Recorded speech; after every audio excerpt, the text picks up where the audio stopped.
Hay personas que caminan por la vida como si cargaran un silencio antiguo dentro del pecho. No es tristeza, no es depresión, es algo más hondo. Una forma de ver el mundo sin los adornos que lo hacen tolerable para la mayoría. Son los que perciben la mentira amable en la felicidad obligatoria, el desgaste oculto bajo la productividad, el vacío detrás de las metas que todos persiguen sin pensar. Son los que sienten antes de entender, y entienden más de lo que desearían sentir. Para ellos, la vida nunca fue un parque iluminado.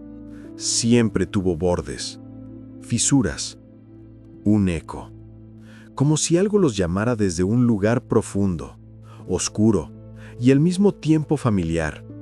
A eso Jung lo llamaría la voz de la sombra.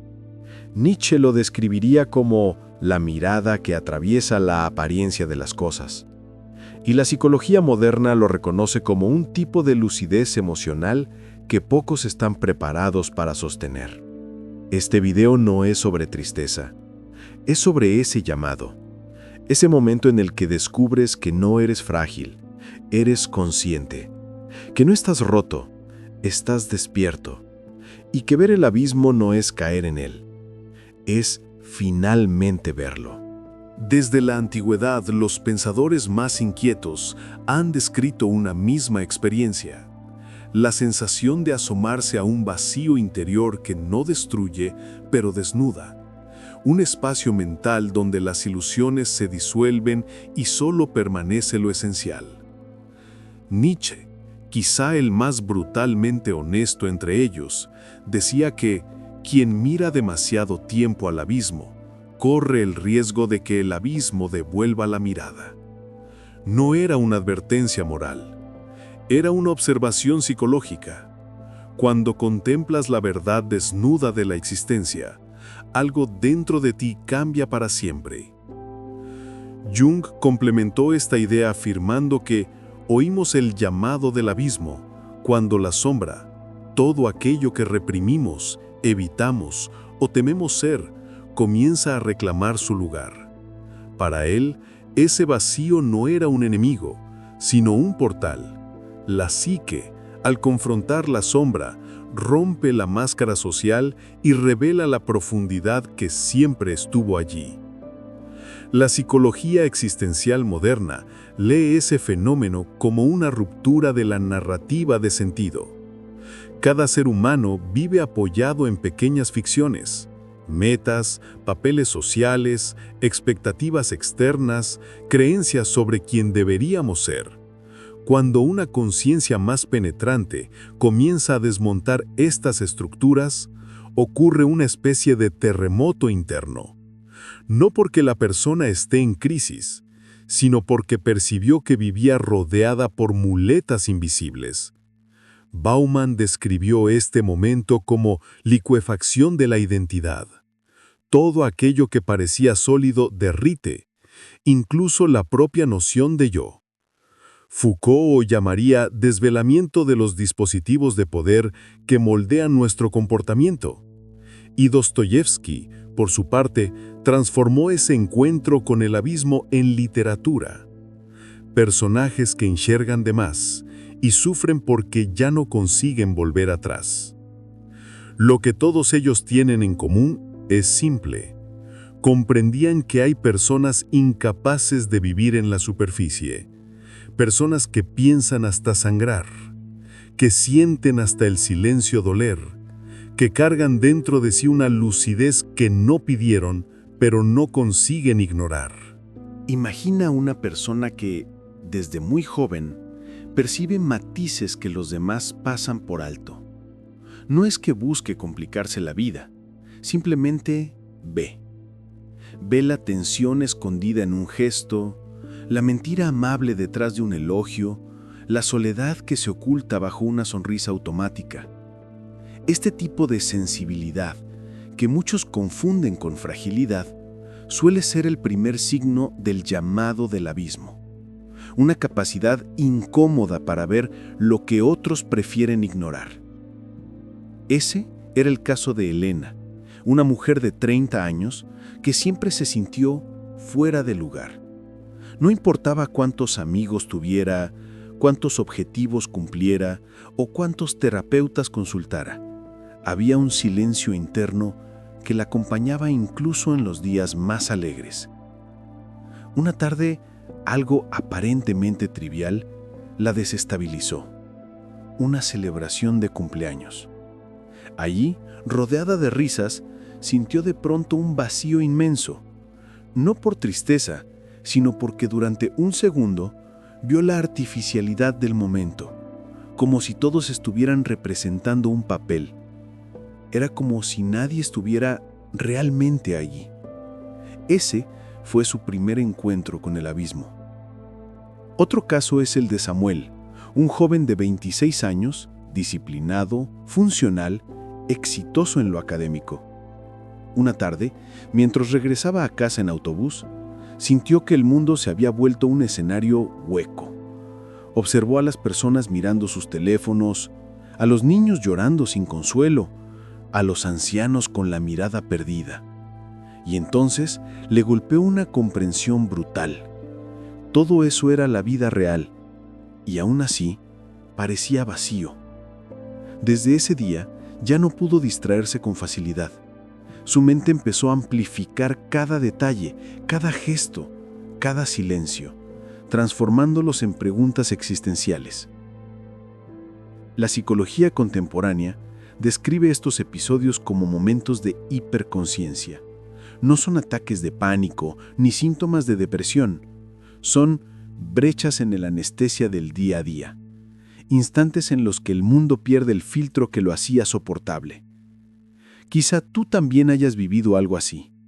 Un silencio que duele sin motivo, un día común que se vuelve frágil, una lucidez repentina que corta como un filo. Eso también es el abismo, y casi nunca anuncia su llegada. Voy a hablarte sin defensas, como si estuviéramos sentados en una habitación silenciosa, lejos de todo lo que distrae, de todo lo que exige, de todo lo que obliga. Porque hablar del abismo no es un ejercicio intelectual, es una confesión.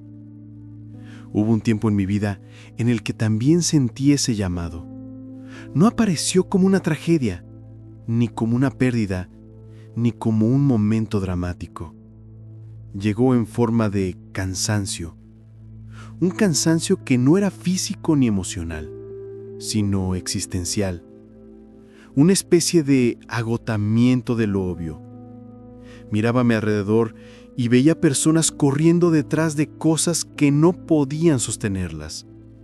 Veía metas sin alma, conversaciones huecas, relaciones construidas para llenar un miedo, no un corazón. Y lo más difícil no era ver eso afuera, era verlo dentro de mí. Recuerdo una noche en particular. No había ruido, no había caos, solo yo, sentado frente a una ventana abierta. Y por primera vez entendí que lo que me dolía no era la vida, sino la forma en que la estaba viviendo. Había perseguido certezas cuando en realidad buscaba profundidad. Había llenado mi calendario cuando lo que me pedía el alma era ser honesto. Ese fue mi abismo. No un lugar oscuro, sino un espejo. Un espejo que no perdona, pero tampoco miente. Y quizá, de algún modo tú también estés ahí, en ese punto donde ya no puedes engañarte, donde algo dentro de ti te dice, con una mezcla de miedo y claridad, que ver más hondo es un destino, no una elección. No voy a darte una solución mágica. Sería una falta de respeto. El abismo no se cura, no se supera, no se cierra. El abismo se comprende, se integra, se aprende a caminar con él. Hay, sin embargo, 3 caminos que pueden transformar esta profundidad en fuerza interior, no en peso. 1. Aceptar que ver hondo es una carga, pero también una brújula. La mayoría de las personas vive anestesiada, porque es lo único que las mantiene funcionales. Pero tú no. Y no es un defecto, es una forma distinta de existir. Aceptar tu lucidez no significa celebrarla, significa dejar de luchar contra ella. Cuando dejas de resistirte, oyes algo nuevo: dirección. Una brújula que surge justamente del silencio que siempre te incomodó. 2. Reducir el ruido para escuchar tu propia profundidad. El abismo se vuelve más oscuro cuando estás rodeado de estímulos. La mente saturada convierte cualquier mínima lucidez en caos.